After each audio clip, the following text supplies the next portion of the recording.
En ce sabbat matin, en venant dans ce temple pour adorer Dieu, je suis persuadée que beaucoup d'entre vous, quel que soit le chemin pris, quels que soient les transports pris, vous avez vu des infirmes, ces boiteux-là qui sont à des endroits stratégiques, qui exhibent même parfois leurs moignons pour attirer l'attention. Quelle a été votre attitude? Quelle a été mon attitude? Il me semble que souvent nous les voyons tout en regardant droit devant nous. Suite à la lecture des premiers versets du chapitre 5 de Jean, vous aurez compris que nous parlerons d'infirmes et plus particulièrement de l'histoire d'un individu. Mais en tout premier, je voudrais remettre ce texte dans son contexte. Il y a presque de cela 2000 ans, nous apprenons donc que Jésus est monté à Jérusalem puisqu'il y a une fête des Juifs. Était-ce Pâques? Était-ce la Pentecôte, la fête des trompettes, la fête de Rosh Hashanah? Le texte ne nous le mentionne pas. Mais ce que le texte nous mentionne, c'est que c'est un jour particulier, un jour spécial, c'est le sabbat. Et Jésus ne se trouve pas dans le temple. Vous avez noté où il se trouve? Au risque de vous surprendre, il est à la piscine. Il est à la piscine, et en hébreu c'est Bethzata, ou en grec Bethesda, dont ce nom doit être traduit par maison des deux flots, faisant référence à deux sources d'alimentation, ce qui se comprend bien si cette grande piscine comprend donc deux bassins indépendants. Mais Bethesda peut aussi signifier maison de miséricorde. Elle est située au nord-est du temple, et selon certains manuscrits, près de la porte des brebis ou des moutons, appelée ainsi car là s'assemblaient des troupeaux d'ovins destinés à être sacrifiés au temple.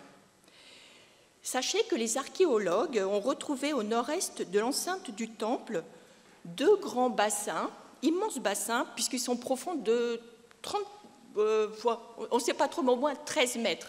Donc, vous pouvez imaginer la moitié de ce temple. Et ces bassins donc, sont creusés dans le roc pour retenir les eaux de ruissellement issues de la colline. Et une canalisation permettait alors d'alimenter en eau le temple tout proche. Mais un peu plus à l'est de ces bassins, trop profonds pour que des handicapés s'y déplacent, il y avait des petites grottes naturelles, très peu profondes, alimentées par les canaux. Et elles étaient aménagées en petits bassins, avec quelques marches pour permettre aux infirmes, dans ces conditions, de s'y déplacer, d'y descendre. Quelques vestiges des bas-reliefs retrouvés dans ces bains permettent d'y voir un culte en l'honneur d'Esculape, ou Asclépios, le dieu grec de la médecine, vénéré dans tout le Péloponnèse, tout particulièrement à Épidore, mais aussi aux alentours proches et lointains. Cet inquiétant dieu mythologique, représenté appuyé sur un bâton autour duquel s'enroule un serpent, d'ailleurs vous pouvez le voir encore sur le caducée médical, il est censé opérer des guérisons dans ce complexe païen caractérisé par des portiques où sont installés les malades. Les historiens sont donc autorisés à croire que ce lieu était à la fois un sanctuaire en l'honneur du dieu d'Épidore et un centre hospitalier. La médecine et la magie cohabitaient. C'est peut-être pour ça que l'évangéliste Luc, médecin de formation, n'en parle pas. Donc, Jésus, en ce sabbat, est dans cet étrange domaine. Et il passe au milieu d'un très grand nombre de personnes rassemblées qui ne respirent pas vraiment la santé. Que nous dit donc Jean sur les pathologies de ces malades? En traduisant mot à mot, ce sont des asthéniques, des gens sans force, des boiteux, donc incapables de se bouger, des aveugles, difficiles de se diriger, des paralysés. On pense que ce sont donc des desséchés avec des troubles moteurs. Et vous avez noté dans quelle position ils sont? Ils ne sont même pas debout avec des cannes. Ils sont allongés, gisant à terre. Est-ce que cette posture est donc liée à leur handicap ou justement à leur superstition religieuse, puisque selon le rite du dieu Asclépios Esculape, c'est dans le sommeil que ce dieu grec indique le traitement à suivre. En tout cas, le spectacle ne doit pas être beau à voir. Ça ne doit pas vraiment sentir la rose et on ne doit pas vraiment bien s'entendre. Et pourtant, dans cette foule, un certain humain, en grec, c'est tisanthropos, c'est-à-dire vraiment quelqu'un qui n'est pas vraiment de l'espèce humaine, crie qu'il est donc impotent ou asthénique depuis 38 ans. Et lui, Jésus le voit dans son champ de vision. Il tourne son regard vers celui que plus personne ne voit ni n'écoute. Il se déplace là où il est, s'approche de lui, s'arrête, s'incline près de cet être étendu à terre et lui parle. Lui, Jésus, qui est parole devenue chair, parole qui était au commencement auprès de Dieu, parole qui était Dieu, nous dit l'évangéliste Jean, chapitre 1. Jésus, parole de vie, lui parle personnellement. Mais dans quelle langue lui a-t-il parlé? En grec? En hébreu? En araméen? Je ne sais pas. Mais en tout cas, Jean a écrit son évangile en grec, car il s'adressait aux gens de langue grecque, c'était donc la langue populaire de l'époque, signifiant que la bonne nouvelle est accessible à tous les hommes. Et Jésus, sans décliner son identité, lui adresse une question, mais insolite, incongrue, invraisemblable. Veux-tu être guéri? Qu'aspire un homme qui est malade depuis plus de 38 ans? Selon la traduction, d'ailleurs, vous pouvez lire dans vos Bibles, selon les traducteurs, « Veux-tu être guéri? Est-ce que tu veux guérir? Veux-tu être bien portant? Veux-tu retrouver la santé? Veux-tu être en bonne santé? Veux-tu être bien? Veux-tu devenir saint? Veux-tu être entier ?» C'est-à-dire que le traducteur oriente cette interrogation soit dans un sens médical, corporel, physique, psychologique, moral ou spirituel. Alors j'ai voulu en savoir un petit peu plus sur le mot que Jean avait utilisé dans son évangile, parce qu'il faut savoir que dans le mot guérison, il y a beaucoup de traductions possibles. Il y a beaucoup donc de mots qui existent en grec. Et l'adjectif utilisé est eugies, mot très exceptionnellement retrouvé dans le Nouveau Testament, parce que c'est en fait un terme utilisé dans les sanctuaires consacrés à Asclépios ou Esculape, comme l'attestent les inscriptions retrouvées. Dans la mythologie, donc, ce mot eugies en grec ou hygie en latin, d'où est tiré le mot hygiène, est la personnification de la santé, puisque dans la mythologie, donc, Hygie est la fille de ce dieu Esculape Asclépios, héros guérisseur. Donc, Jésus choisit de se mettre à la portée de l'infirme. Il le rencontre là où il est et là où il en est dans ses croyances. Et Jésus reformule « Veux-tu être guéri? Veux-tu être guéri ?» Je n'ai personne. Veux-tu être guéri? Je n'ai personne. Ni parents, ni amis, ni frères, ni sœurs. Quelle solitude parmi ce grand nombre de malades. C'est l'aveu de sa propre impuissance. Il énonce tout fort ces deux problèmes. D'une part, il est sans force physique, fatigué, asthénique.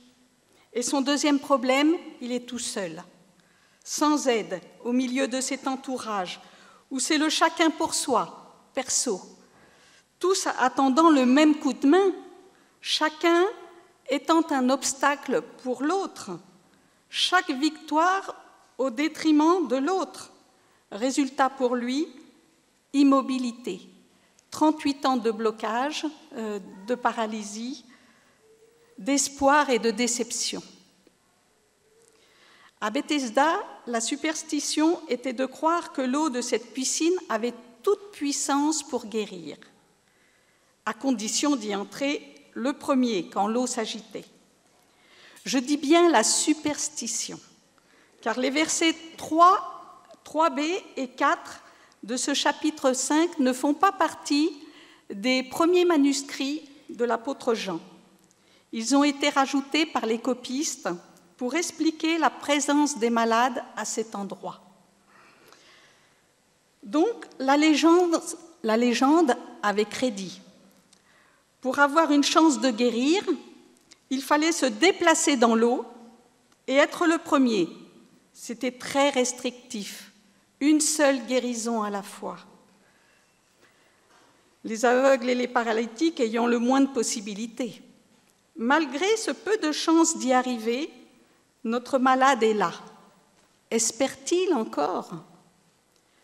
Ne pouvant se déplacer seul, que peut-il faire?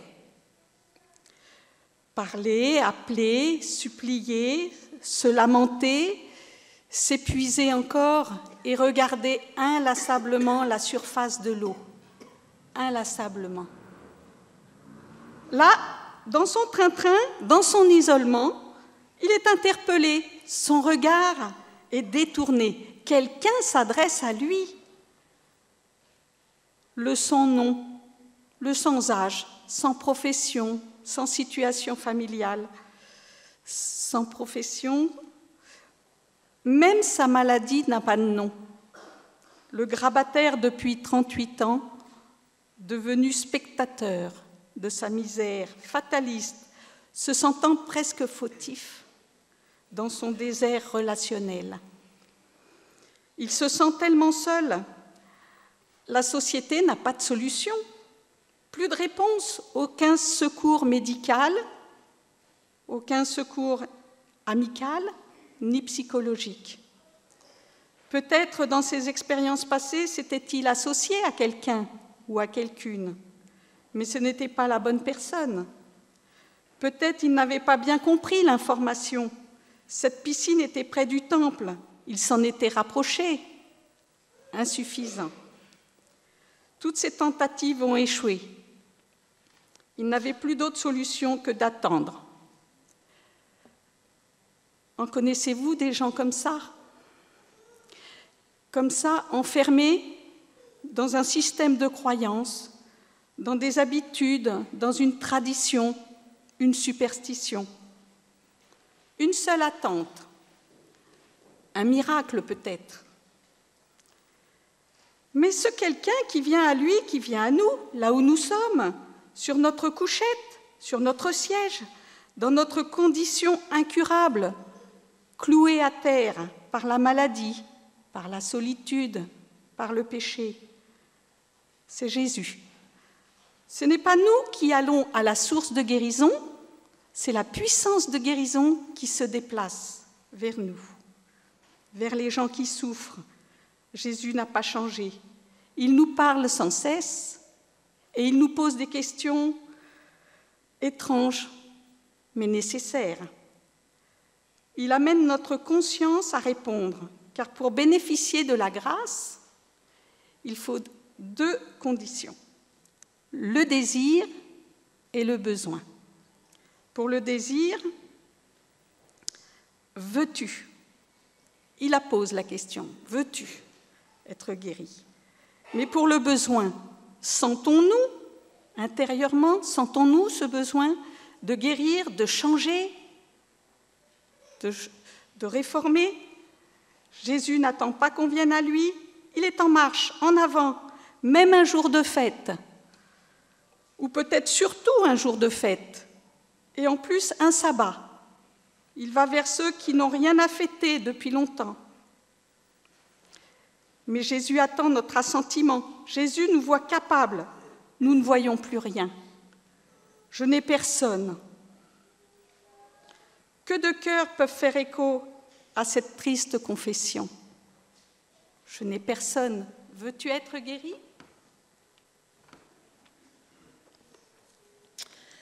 Attendre et rester dans le bon vouloir des autres ou de l'autre n'est jamais la bonne solution ou la bonne décision pour avancer. Les obstacles extérieurs sont placés par autrui. Les obstacles intérieurs sont placés ou causés par soi-même.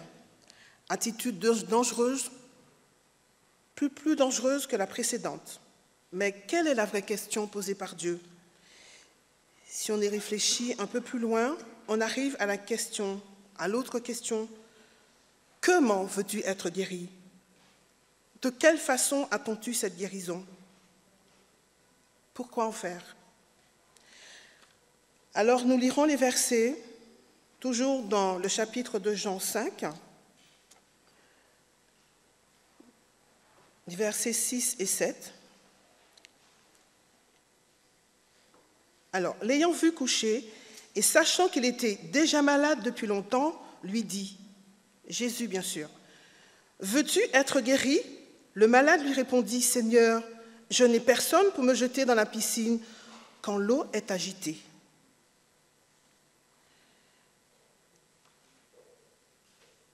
Il faudrait rentrer en profondeur de l'explication de l'attitude de cet homme quand il attend dans la même position depuis 38 ans. 38 ans dans la même position. Je vous laisse imaginer la position intérieure de cet homme. Qu'il se passe quelque chose, mais quoi? Tout se met en place dans sa tête parce que, bien sûr, il ne peut pas bouger, mais intérieurement, il pense. Il se met une vie virtuelle et se dit, si quelqu'un pouvait m'aider, ce serait beaucoup plus facile pour moi. Mais Jésus lui pose la question, il lui dit, « Veux-tu être guéri? Est-ce que tu veux? Est-ce que tu le veux réellement? Je ne te demande pas qu'est-ce que les autres pourraient faire pour toi, mais que pourrais-tu faire pour toi-même? » Jésus nous pose aussi la question, « Que pouvez-vous faire pour vous-même? Que puis-je faire pour moi-même » La vie n'est pas virtuelle, elle est réelle. La vie est en mouvement constant et il faut que ça bouge. Elle n'est pas statique, elle bouge puisque Dieu vient jusqu'à cet homme. Que se passe-t-il depuis 38 ans? Rien de concret, tout se fait dans ses pensées, mais Dieu lui demande de mettre ses pensées en action. Tu es capable de penser, tu es aussi capable d'action. Pense à tes capacités et à tes possibilités. N'attends pas que ce soit les autres ou l'autre qui te tende la main. Je t'offre cette opportunité. Saisis-la et fais-en quelque chose pour toi, pour ton bien-être.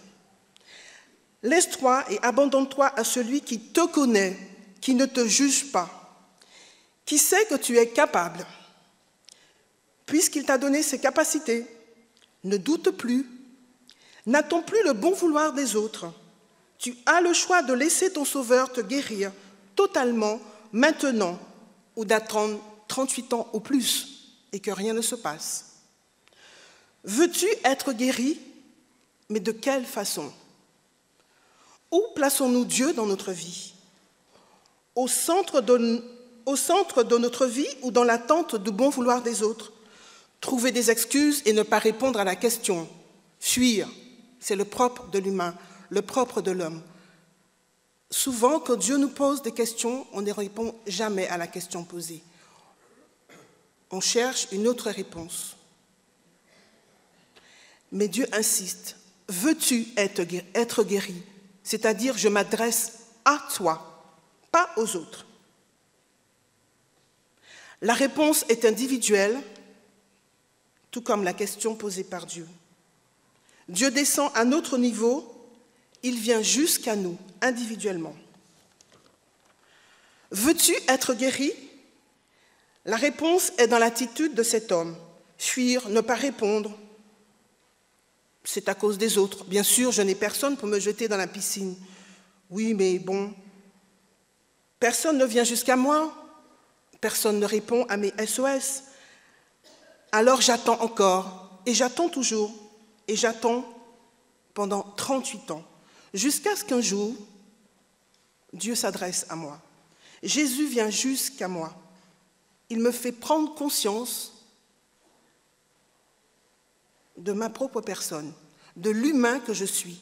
Il pose la question à l'humain que je suis, pas à ce paralytique que l'on voit avec un regard extérieur couché depuis 38 ans. Non, il s'adresse à l'humain directement. Veux-tu être guéri? Et il attend la réponse, bien sûr. Il attend la réponse parce qu'il faut d'une prise de conscience. Il faut que ça bouge. Et la prise de conscience passe par un retour en soi-même pour analyser ses capacités. Et je pense faire pour toi, Dieu nous le dit, je pense faire pour toi au-delà de tes espérances, au-delà de tes attentes. Dieu n'impose pas. Il a besoin de la participation de l'homme dans toute sa liberté pour cette guérison. Il lui pose la question « Veux-tu être guéri ?» Instaurant un dialogue. Il y a quelque chose qui se passe. Dieu le regarde. Le dialogue s'installe. Et petit à petit, la relation de confiance s'installe. Le lâcher-prise aussi, amenant à une guérison, une prise de conscience, transformation physique, soudainement, mentale, spirituelle, changement de regard sur les autres et sur soi-même, d'ailleurs sur lui-même, à l'inverse du doute qui prend énormément de place, de la peur qui nous empêche d'avancer. Sans doute, c'était son cas. Il avait peur. Il ne se sentait pas fort sur ses jambes pour se jeter dans cette piscine. Il attendait les autres. Mais Dieu lui dit, tu as ces capacités. Je te les ai données, ces capacités. Donc, utilise-les. Va au plus profond de toi-même pour me laisser travailler en toi. On s'enferme souvent dans un isolement, on se sent humilié, rabaissé par le regard des autres et bien sûr, malheureusement, des fois, on arrive à l'autodestruction. La guérison se fait, un changement total de vie s'opère. Acte foi ou pas?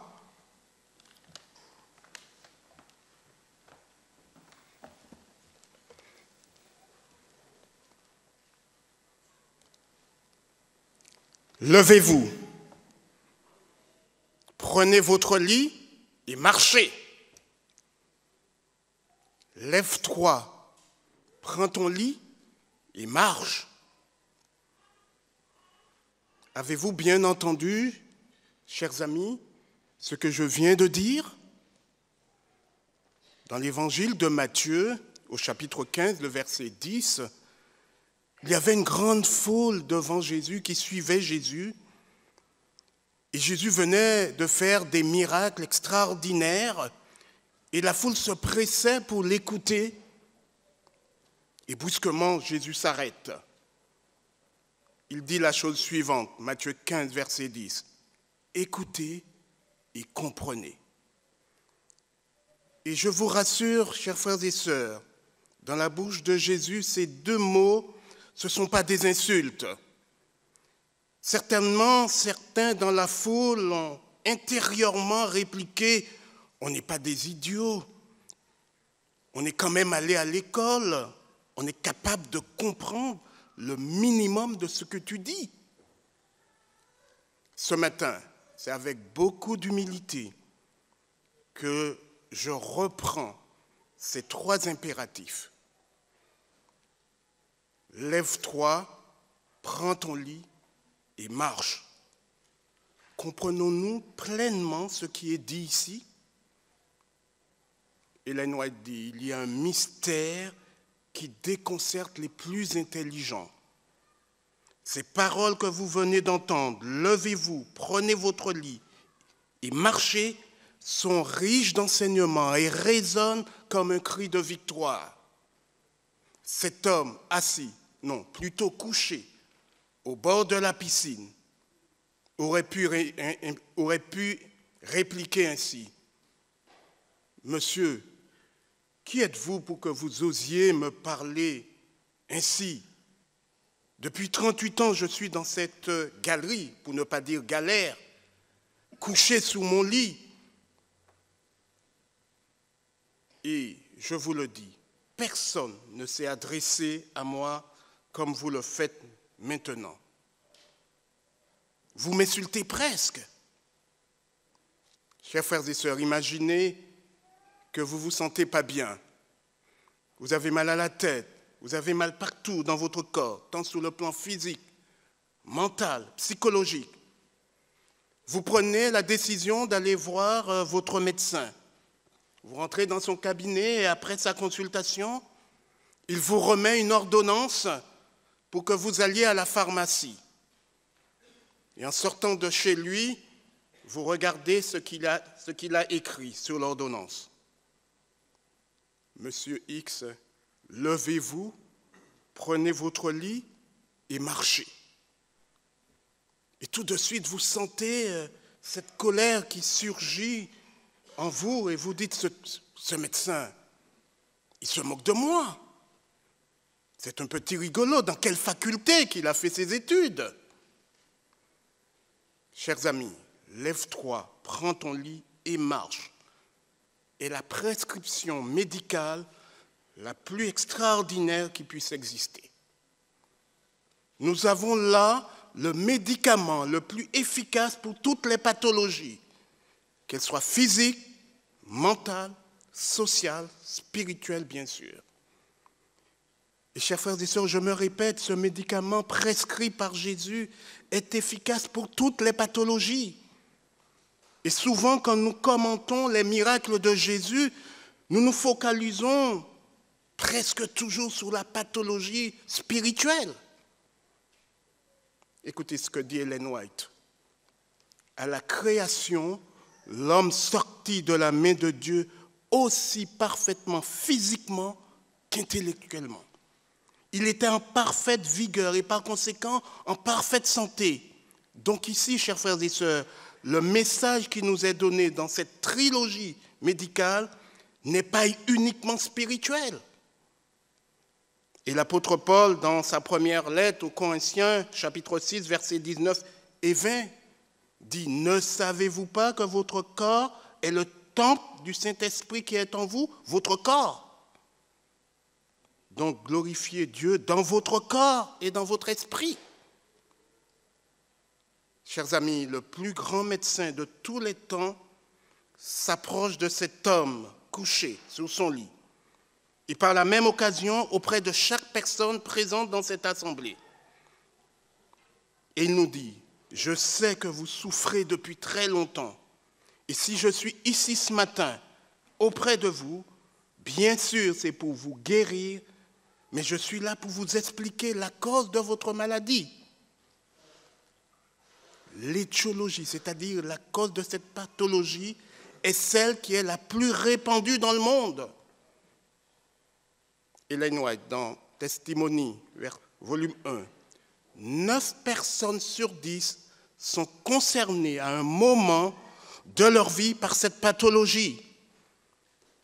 Et elle continue, les conséquences sont catastrophiques, le chagrin, l'anxiété, le mécontentement, le remords, la méfiance, la culpabilité, la victimisation. Tout cela tend à briser vos forces vives et provoque la paralysie, sinon la mort. Et depuis des siècles et des siècles, chers frères et sœurs, toutes sortes de recherches sont menées par les plus grands scientifiques dans tous les domaines.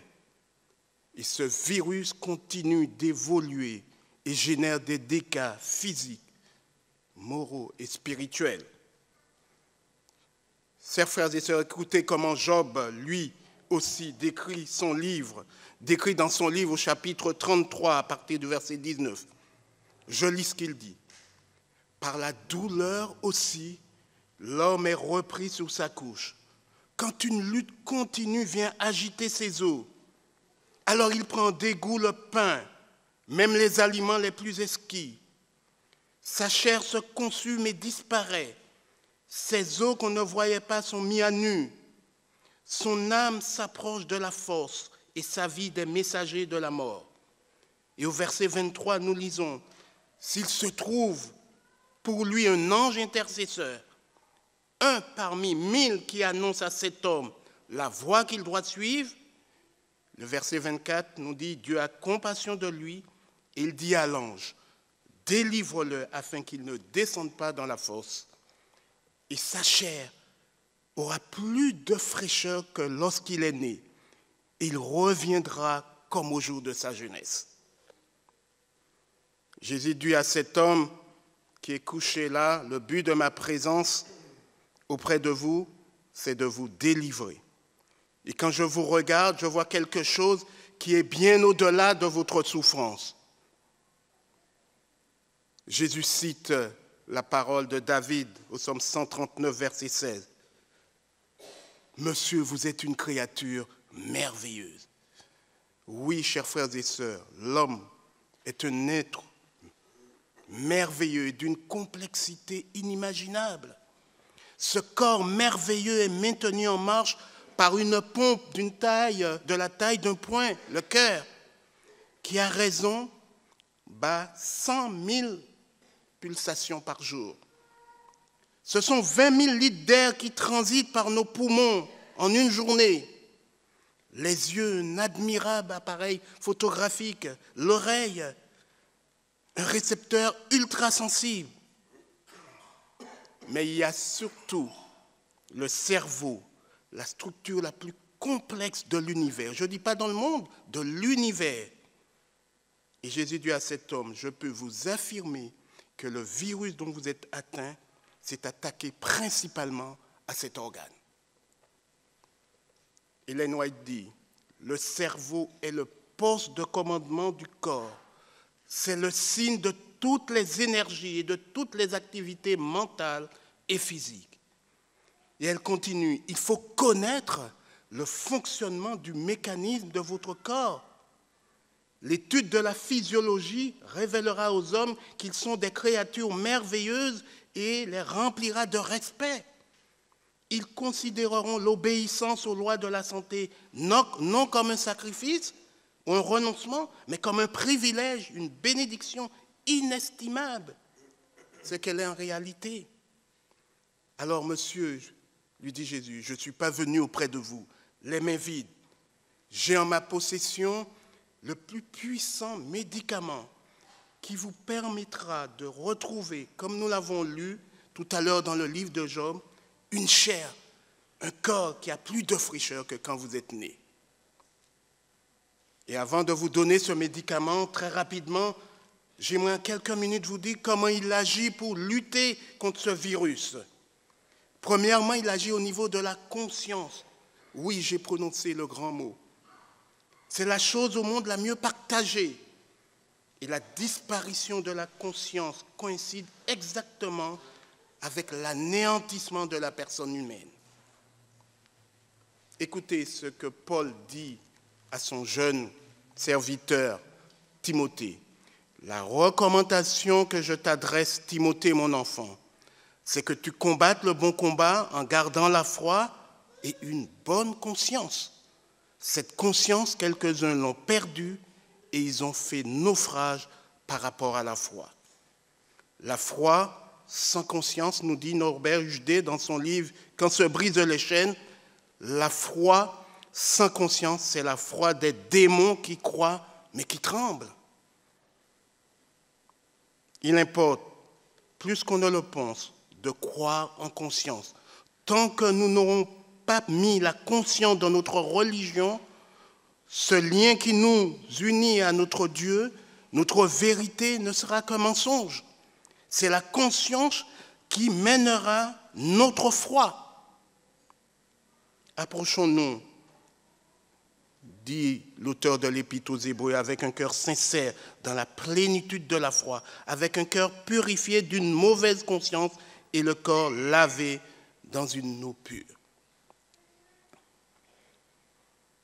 Il est 7 heures du matin, je pense que ce samedi, votre réveil sonne, vous devez vous lever.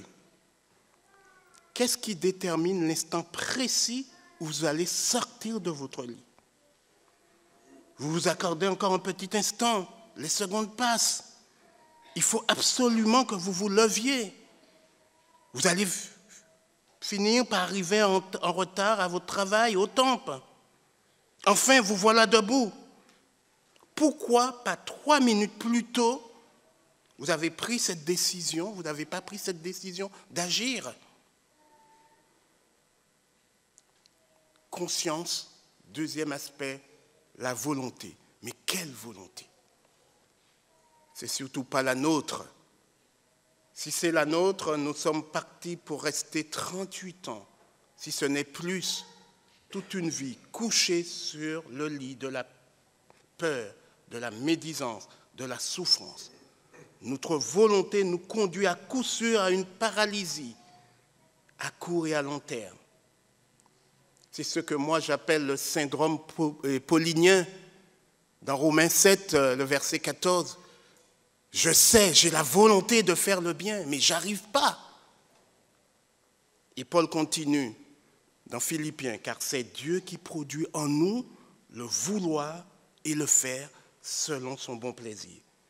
Et Jésus nous invite à prier, ce qui doit être le fondement de notre prière. Que ta volonté soit faite. Permettez-moi de vous poser la question, je vais parler des effets de ce médicament, je vais parler de son effet extraordinaire. Avez-vous trouvé le nom exact de ce médicament? Oui? Comment? Oui, j'ai entendu la foi. On va prendre le texte que vient de lire Abel, Jean, chapitre 5, le verset 8. Il est dit, le texte précise que Jésus dit, ce puissant médicament, c'est la parole, l'évangile éternel.